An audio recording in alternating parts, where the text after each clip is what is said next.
Now it's time for the Voice for the Industry podcast.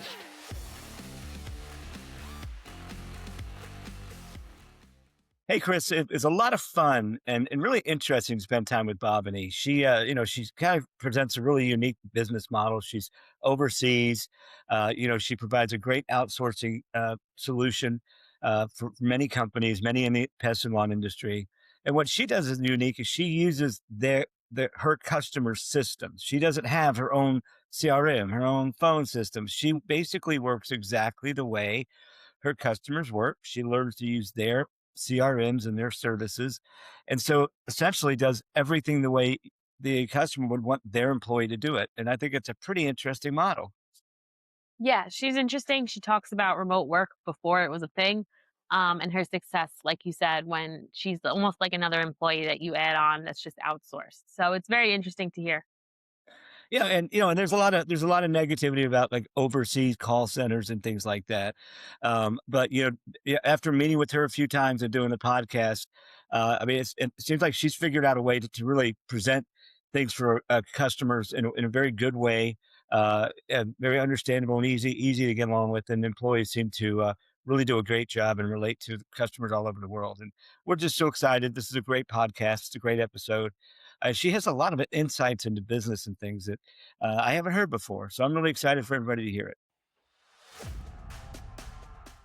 Hey, everybody. We are here today with Bhavini Kamdar. This is going to be an exciting podcast. I can't wait for it to get going, and I think you're really going to enjoy it. Good morning. Hey. Good morning, Good Bhavini. morning. How are you? Good morning, Amy. I'm doing very well. Thank you for having me. My pleasure. Our pleasure. We're excited. We're excited. We met about a month ago, had a few meetings, and I think everybody's going to really like what you have to say. So we're going to go and get started. I'm going to read your bio, and then we'll get going. Uh, Bhavini Okay. Kamdar.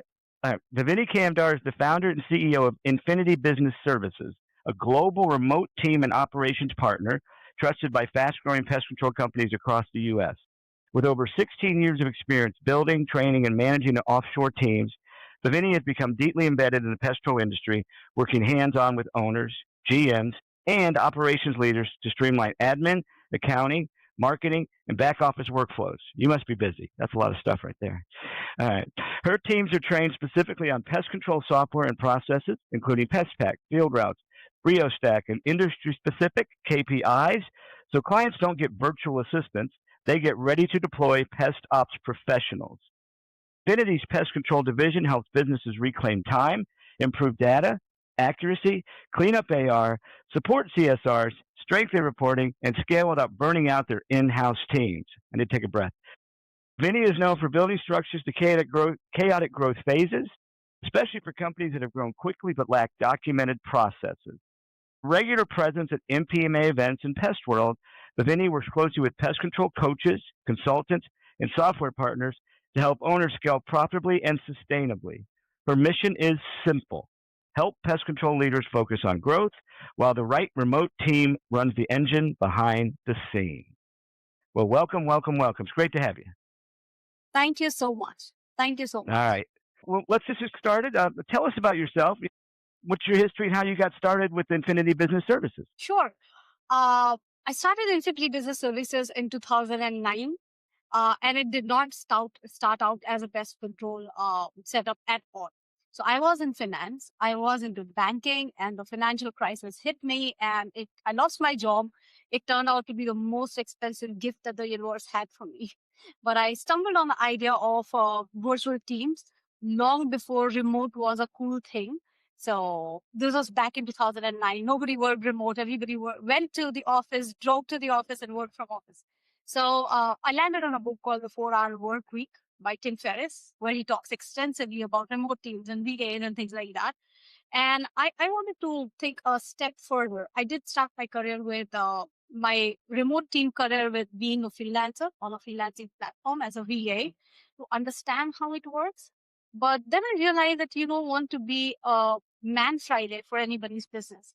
You can actually be a remote team that takes care of the core business functions and be a trusted and accountable part of the business rather than just being a person who gets work that nobody else wants to do.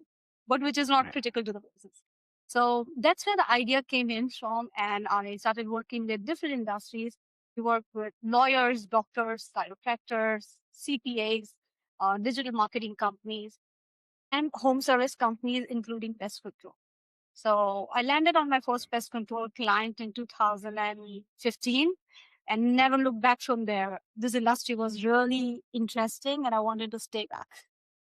Well, that sounds really interesting. So that's a lot of, you've done a lot of stuff, and you're right. Like 2009, nobody was thinking about remote workplaces. No. I guess it was really COVID that kind of catapulted remote working into the stratosphere. So that's very interesting. In 2009, yeah, nobody was really thinking about remote working. I mean, I don't really think anybody was really doing much remote working until COVID hit, you know, and then it just kind of went crazy. Yeah. But that's fascinating, very fascinating. All right, well, let me ask you this: what's your opinion on why accurate data, clean accounts receivables, and consistent reporting are the foundations of growth? I think that's a great question, number one. And I think usually when the companies start growing, pest control companies start growing, they feel like growth is killing them, but actually bad data is. When a companies grow, they want to have best of the softwares in place. They want to start using all bells and whistles, but they don't have the data right. So it's like garbage in, garbage out. If you're only using 20% of the software and claiming that you're using best world-class software, it is not going to help you. So that's where we start. Once you have a little bit of control on the quality of the data that you're feeding and the amount of data you're feeding, I think everything starts falling in place. A simple example would be AR numbers. I feel like the business is making profits, everything is in place. We know what the cost looks like, we know what the profit looks like, the profitability looks like. But at the end of the day, there's no cash in the business because they're not tracking real numbers of AR. They're building their receivables, they are not getting the money in, but the expenses are picking up. And it just becomes, despite having a profitable business, that business lands in cash crunch. And all of this is a result of not having the right data and not tracking the right data. So I think that's really crucial to have, the right data input so that you can have the right reporting. You're looking at the right numbers, you're looking at the real numbers so that you can work on it and fix them.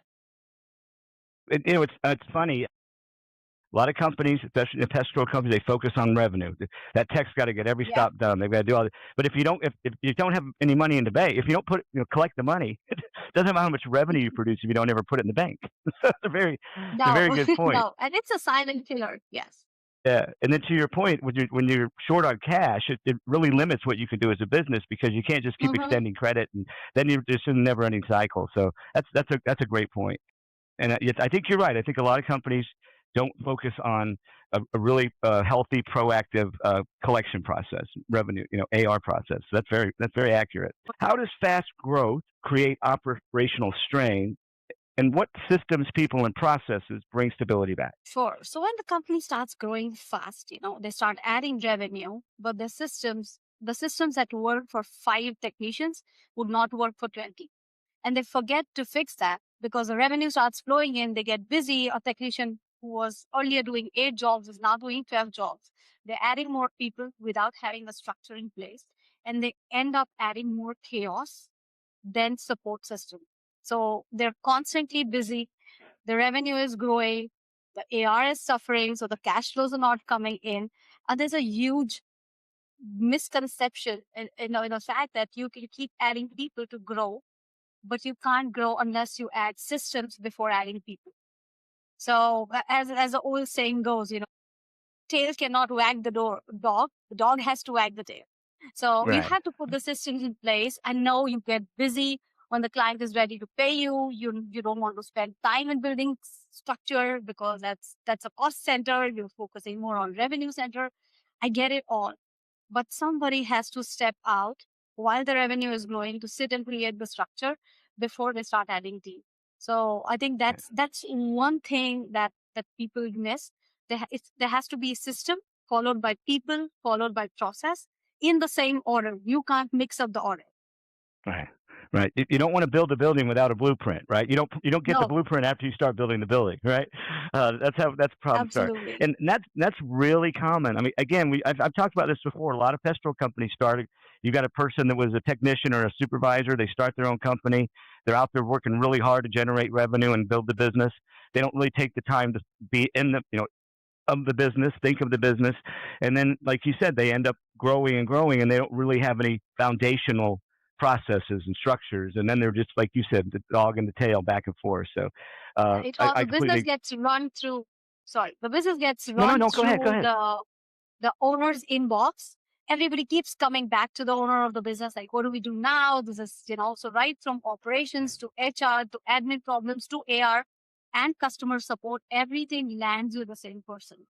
So because you don't have structure, you don't have processes, you've not documented anything, nobody else can take over. Everything is here, and it's Yeah. very difficult to pass it on. So that's one of the things that I've seen, which is very common, right from the smallest pest control company, you won't believe, to the bigger ones who have around 70, 80 technicians on their own. They're Right. still struggling with the systems. They add on more people, so they're not utilizing the full potential of each individual, but they're just running it. It's not breaking till it breaks, but it will without systems. I would attended a seminar a long time ago, and I don't know who the speaker was, but their point was basically what you just said. Like, if you're the owner and you're the center of the wheel and all the spokes connect to you, you should be able to step away and leave, and that thing should just keep spinning without you. And so that should always be the goal of the owner, right? To be able to step out and let everything just keep running Yeah, without yeah. you. But yeah, but like you said, though, a lot of people struggle with that.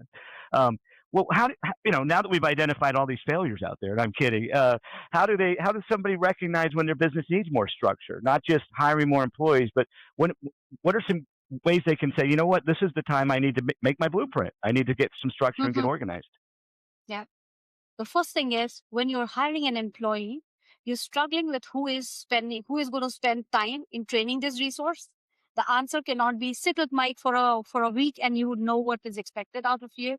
That's not an answer. That's not an acceptable answer. That's when you need a structure, right? If the person who is coming in asks you what is expected out of me and you don't have an answer for it, you can't get success by hiring that person. You need to document what you're expecting from that person. How do you expect that person to add value before you start expecting him to actually go ahead and add value and do work for you? So if you don't have that in place, and if hiring more people is overwhelming because it's going to add more work, that's when it's not a people problem, it's a structure problem. So you answer Right. structure first. Of course, you'll need more people to grow. But unless you have the structure, you will soon, plateau at a place wherein it's really difficult to break it. You'll add few clients, you lose some because you're unable to service them, or you're spending time on training and then you don't have time to service the clients. It's just a cycle. You add few clients, it's a leaking bucket. So that's the time when you know that adding more people is not going to solve the problem.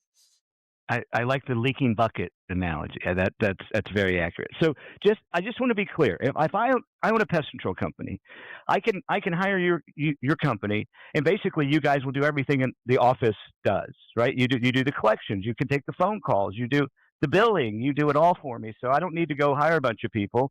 You do all the hiring, you do all the screening, the training, and you actually use That's my right. systems, right? You actually log into the systems I use. I don't have to Absolutely. pay for other systems or switch systems. I just say, here's the keys. I'm going to keep a copy. You run it, right? Basically. Pretty much, yes. Yeah. Pretty Yeah. much, yes. The only thing that comes from the clients to us is their culture, because we function as your team, an extension of your existing team, rather than performing our work in silos. So you have a dedicated team. You would have an onboarding process for each member of the team, like you have for your in-house team. They would work in your systems. They would follow your systems. The difference is they know how to use field routes if you're on field routes. They know how to use PestPad if you're on PestPad. They know how to use all the modules, right? Most of the companies, when they come on board, they don't have their service level agreements on their platform, but the platform offers it. The platform offers tons of APIs, but they have different systems. None of them talk to each other. They're not connected. They don't know that they can connect them, right? So the first thing that we do is we understand the software and the base. We understand the industry. We work as an observer initially for the first couple of months. And then we act as an expert and tell you what's the best practice like when you're using the system. What is it that your system is missing and how do we fix it? So the first priority is to understand your current structure, current way of working, and improvise it or work on it. Make sure you're using all the modules that the software has to offer. You're paying so much for each of these software. They're barely using 30% of it. So we try to use all that they already have. And then if need be, we recommend more tools. But these are the tools that are third-party tools. We don't own any software. So you prefer to Right. work on Pest Pack, be happy to work on that. A lot of our clients are on Voice for Pest. If that's your preferred, mechanism for communication, we work on that.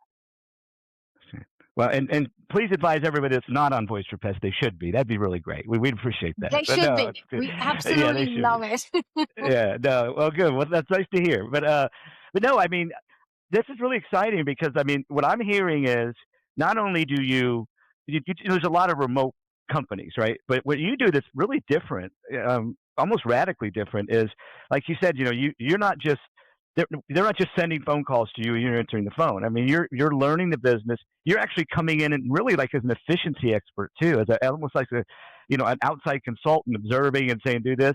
And what's really exciting is if somebody is using a software like PestPack, FieldRoutes, BrioStack, there's a bunch of them. I don't want to get in trouble for not naming them all, but there's a ton of them. Yeah. You can actually come in and say, hey, there's this module in this software that you're not using that can really help you with collection and stuff like that, right? That's what you're talking about. Yeah. Yes. Yeah. That's really, really exciting. I think a lot of companies out there could benefit from that. All right. Thank you. So what are some impactful workflows you see on a well-run pest control business? What are some people doing right? There are some people who have very efficient workflows. For example, there's a company that we work with.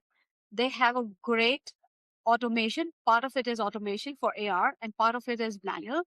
But they make sure that their AR collections never hit 30-day mark.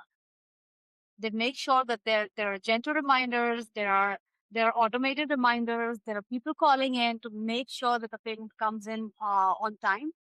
And that it's people that they have a very, very efficient recurring payment module wherein they charge monthly, but they're servicing quarterly and things like that, which makes sure that the business always has cash. Another workflow that I have, which is very simple, it doesn't feel like the core function of the business, but getting feedback from the clients.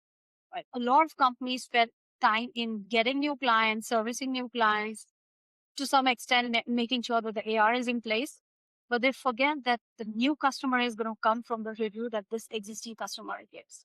And it's a gold mine, right? Every time when the technicians service a client, they should ask for a review. And then there are companies who have this in place. The technician, if they do, 8 or 10 services a day, they come back with at least 7 reviews from the client, like live, and there is a structure to this workflow. They ensure that this step-by-step process is followed and the technicians follow it. They educate them to do it. So this is a gold mine that a lot of businesses forget to create and they can't monetize it because they don't have it in the first place. But that's very simple, but very easy to implement. So that and AR tops the chart always. So, all the workflows and automations related to AR is what, and some companies really need it to that. I've worked with a lot of pest control and lawn care companies over the years, and I could tell you, it's pretty obvious the ones that get it, the ones that are on top of the game. When you visit or work with a company that's really, like we were saying, has their processes, everybody knows what they're supposed to do, there's accountability, it's really obvious it's a well-run company. And you can just tell, and the people are happier and they're confident because they don't, not that they don't have problems, right? Not that they don't have problems or bad things happen or they get frazzled, but at the end of the day, they know that there's a solution to every problem they run into, and there's a way to resolve it. And it's just exciting to hear this kind of stuff because there's a lot of companies do things well, and when you see them, you know it. So that's pretty interesting. So there's and one that's why quick I think example I would want to leave you with. There's a company that we really think that they are like gold standard in terms of role clarity, right? When you look at their CSR, you look at their ops, you look at their admin, each one of them know if a customer is moving through this cycle of CSR, ops, and admin, and payments finally, each person in the role would know where their role ends and the next role starts. There's absolutely no confusion about whose job is this, or who did not perform that. So and the business runs like a well-oiled machine. Nobody has any confusion about what is expected out of them. And this is a result of creating a structure before adding people, because each one of them know what is expected out of them, what is their KPI like, what are the metrics they are being tracked on, and hence they perform on those. Yeah, no, that makes a lot of sense, and and a lot of times what you see is people. It's hard for them to know the definition of the roles because they have like 7 of them. You got one employee doing 5 different things, and I think that's a pretty common problem as well. So that's a great point. If your employees know this is what I start with and this is what I end with, and then somebody else goes there, that makes a big difference. That's a really good point. So why do you feel collaboration with them? You mentioned this earlier. Like you have to have your software has to be like in line with operations, and operations needs to be in line with the people. Why is that so important to the long-term success of a company? Because people run softwares. Softwares don't run business. This is misconception, and also you might have last Pest World. Everybody was talking about AI.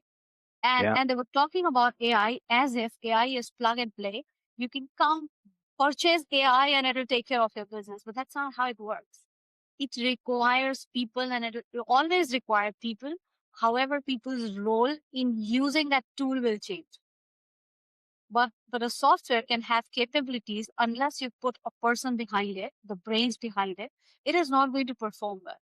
So this entire, collaboration across different softwares, different functions, and people is where people come first and then the software.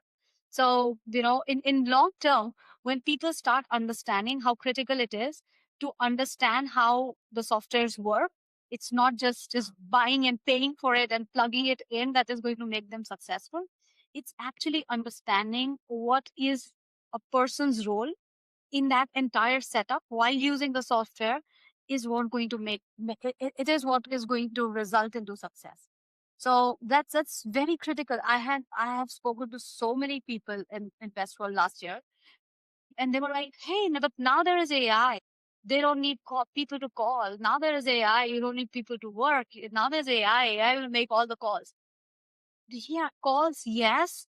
To what extent? I don't know. To what extent can you absolutely, and there are amazing, AI companies like yourself.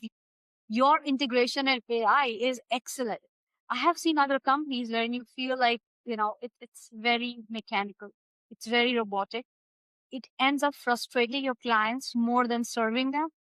But that's where you come in, right? That's where your intelligence is on how much to trust what software and where does the software's role end and your role starts. So yeah, but once you figure that out, this collaboration works great, and that's the future. AI is growing. It's going to take up a lot of repetitive jobs, but you have to be wise enough to pick which ones. No, I mean that's another great point. And again, seen a lot of companies that move into a new CRM or a new software, and I think part of the problem is even when it's the slow season, quote unquote, they still have to work. There's still services being done. There's still so they don't really have to take the time or to dedicate the resources to thoroughly learn that software. And to your point, if you're using, it's like driving a car and not knowing like which is the brake pedal, which is the gas pedal. I mean, you can figure out how to drive it. You probably won't drive it well, and you probably crash a few times along the way, right? So it's really important to learn how to use the software. And another thing that I've seen is a lot of people bring in a new software and they want it to do exactly what the old software did, or they don't want to change the way they do anything, right? They want like, well, we do it this way. Well, no, but you've invested, like you said, you invest all this money in this software. Follow this, let the software lead. Learn it and let it use the processes, because a lot of people want, as soon as they get a new software, they want to change it to what they're used to doing. What's the point of getting a new one if you're not going to change anything, right? It's a great point. And yeah, we were definitely talking about AI at Pest World too. I think you're right. Everybody pretty much was. And speaking of AI, so how do you see human expertise and AI working together to create more efficient, scalable businesses? What are some of the key things that companies can do? Like you mentioned, you can't just turn it on and it just doesn't work. Yeah. What are some of the things companies can do to really maximize the benefit of using AI? One, being realistic about the fact that AI is not going to replace human or replace your team members, but it is going to make them more efficient. So you can do so much more with the same number of people now with AI. So it's human plus AI and not human versus AI ever. And I don't see that happening, not at least in the foreseeable future, wherein you're completely replaced by AI. But having said that, in pest control industry, I think once the realistic view of AI sets in, that's when the success will happen.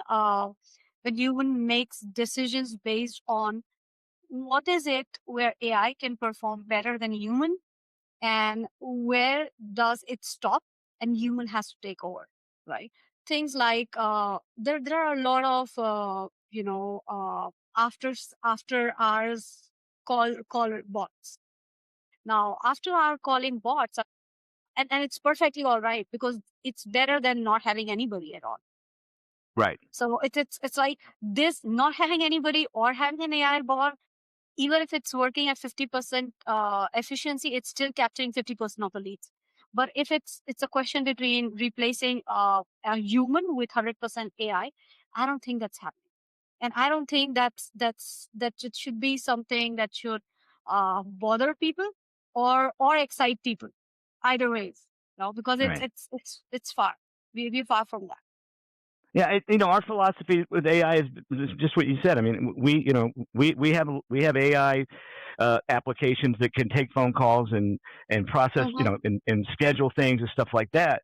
But our view is that these things, let the AI do the mundane routine tasks that don't Yeah. take a lot of specific ability and skill, and let the humans do the really impactful things, right? The Yeah. things that really need human reasoning and human personality and everything else. Yeah, I agree with you 100%. It's AI is going to be a super valuable tool, but it's still a tool. It's something Yeah. that you need to manage, and just like human employees, you need to manage your AI, treat it like a tool, and make sure that you really get the best out of it. And I think that's a very valid point. All right. Well, the last. I think in pest control, sorry, another No, thing no, in no. pest Go ahead. control Go is ahead. when pest control industry talks about AI, they limit their discussion to callings and bots. But there's a lot that AI can do in terms of creating reports, creating reports with insights, and not the reports that you just download from your software. What does that report mean? What are the metrics that are important to your business? If AR, for example, is your problem, then what are the different metrics that you should track? Not relying on the cookie cutter reports that already exist in the system, but creating customized dashboards that matter to you, that talks about your problem and gives you a solution about your problem. That's another big use case of AI in the industry, which not a lot of people talk about. Like forecasting AR based on your current AR structure. What does what does 3 months, 6 months, 9 months look like? And if you tweak some errors, some variables, what does it look like in 30 days, 60 days, 90 days? So so those kind of things are something that people are still not talking about, but that's where the real power is. That's a valid point. I haven't really thought about that. I'm one of those people that haven't been talking about it, but that makes a lot of sense. It really does. All right. Well, now it's time for the guest topic. You can talk about anything you want to talk about. So doesn't have to be about your business. Doesn't have anything you want. The floor is yours. Okay, excellent. So let me ask you this. Uh-oh. You've been in the industry for so long. What is the one problem that you see with pest control business owners that is a no-brainer? It's a no-brainer for an outsider when they look at it, but for the business owner, they're so myopic in their vision since they're working in their business, they miss. What's that no-brainer thing? What's that blind spot? Well, first of all, this is my podcast. I asked the question. No, I'm kidding. That's a great question. I'm happy to answer it. And I have that's a very easy one for me to answer. It's investing in your people. And I've talked about this before, and I've seen this so many times. employees aren't trained properly. They're not managed properly. They're not rewarded properly. And then pest control, and then the owners, manage, they complain about them, and they're unhappy and things like that. I mean, I've just so many examples. When a new employee starts, that the first day, that should be their manager's job. Their job that day is that employee. They should get all of their energy, all their focus, clear your schedule, dedicate your time to them. You don't have to sit there and talk to them, stare at them the whole day, but be available. And then have, like you said, have good training processes. But I think that's the number one thing that most pest control and lawn care companies struggle with, is really valuing their employees, training them, rewarding them. And there's a lot, like one of our partners is Applause. They have this great platform where it tracks everything, and employees can get rewarded, and people can leave them tips and things like that. But it's just the basics of, just when you hire somebody, actually dedicate the time and effort to train them, and I hear another thing I hear a lot of time is, oh, this guy's got a lot of experience. This lady's got a lot of experience. I'm like, why are they looking for a job? I'd rather hire somebody that doesn't know anything about what I'm doing, so I can train them the way I want it done. But that's my answer is invest in your people, give them the time, the training, the support, the rewards. That's the one no-brainer I think that a lot of people struggle with, because a lot of times the owners and managers are busy. They're out working, they're doing this kind of stuff, but and they're always chasing their tail. And you're absolutely right. So that's my long-winded answer. Yeah. People. Perfect. All right. Put me on the spot there. I wasn't expecting to answer a question, but that's good. That's a great question. All right. Well, we are now at the point where we do our fun little question stuff. So let's see. I've got a couple options here. Okay. We'll go with this first one. Chris is back, I assume. I tend to switch screens. There we go. All right. Here we go. So let's see. We'll ask Carissa to answer this one first, because she saw the question. If you could only wear one type of shoe for the rest of your life, what would it be? And why? I would probably pick like flip-flops or sandals. Like I live in New Jersey, so that wouldn't be ideal for the whole year, but that's like my favorite. Like just simple, throw them on, and yeah. And then when you say flip-flops or sandals, are you talking about like the little thing between your toes? Mm-hmm. Oh, I can't stand that. That would drive me crazy. I love them. I know they're not supportive and they're not the best, but they're like my favorite thing to just throw on. All right. Bhavini, what's your answer? My walking shoes. Yeah. Are those like tennis shoes? I like to be wear any kind of covered shoes that allows me to walk comfortably for long distances. I want to be comfortable. Yeah. It doesn't matter if I have that ugly pair of shoes, but it has to be comfortable. Yeah. Well, my answer is it has to be a slip-on shoe. I never want to have to tie a shoelace again. Oh, the one without, yes. Yes, I'm getting old. I don't want to have to hurt my back every time I want to put my shoes on and off. I have Skechers right now, and I have 3 pairs of the same exact shoe, the same exact color, because I can flip them on, flip them off, and they're very comfortable. I can stand in a trade show floor all day, so that's my answer. Slip-on shoes. Nothing between my toes, Carissa. No way. Not going to do it. Not going to do it. All right. It hurts. All right. Next question. Bhavini, you get to answer this one first. What was the favorite? Let me make sure I ask it right. There we go. What was your favorite thing to do when you were a child that you would still love to be able to do as an adult? As a child, I used to absolutely love my friends in the neighborhood. So the first thing that I would do when I would come back from my school was throw my bag with my school uniform, run out and play till the sun goes down. And my mom would come out screaming at me, calling me that it's time to come back home. I wouldn't want to eat. I wouldn't want to talk to anybody. I just wanted to go out and play. I was an outdoorsy person. So that's something that I really miss now that I spend around 8 to 10 hours a day sitting at my desk. I would really want to go out and not have to worry about when it's time to come back home. I would know somebody would call. That's a great answer. Carissa, what's your answer? I was gonna say nap time, but I mean that answer was way better. Okay, we know who's lazy, right? We know who's lazy though. Get like a nice hour break in the day and nap would be wonderful. I actually really like that answer. If it's like a siesta, right? If it was just perfectly acceptable that everybody sleeps for an hour and wakes up and has a cookie, that would be fantastic, right? A little juice. My answer is similar to yours, Bobby.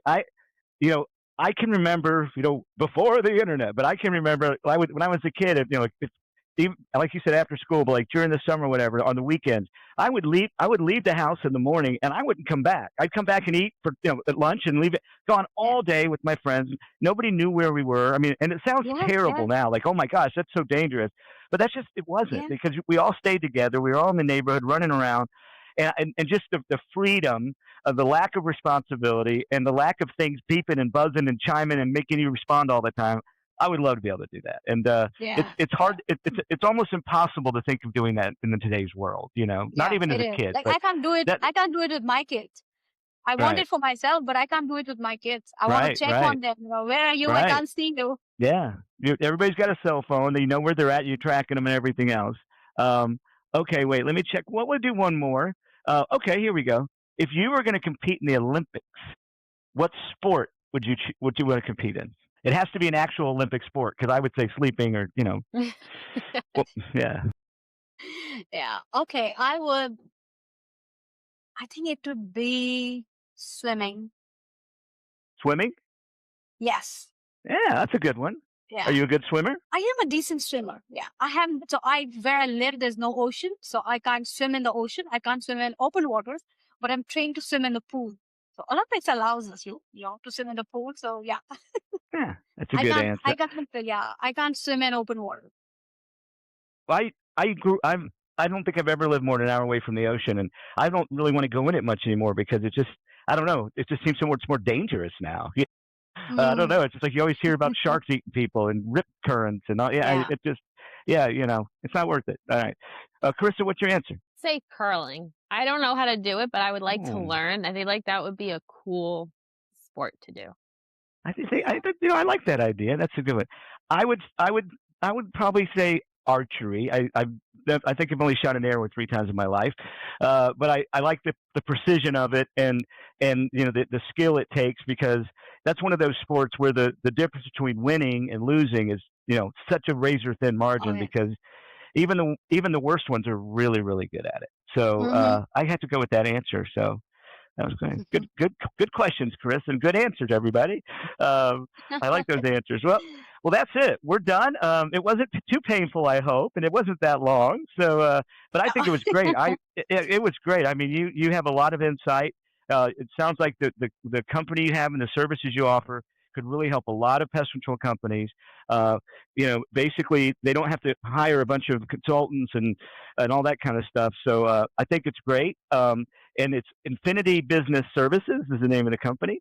Right. So if anybody needs some help or just wants to get better, reach out and they can really help you. So thank you so much for being on today. We really appreciate it.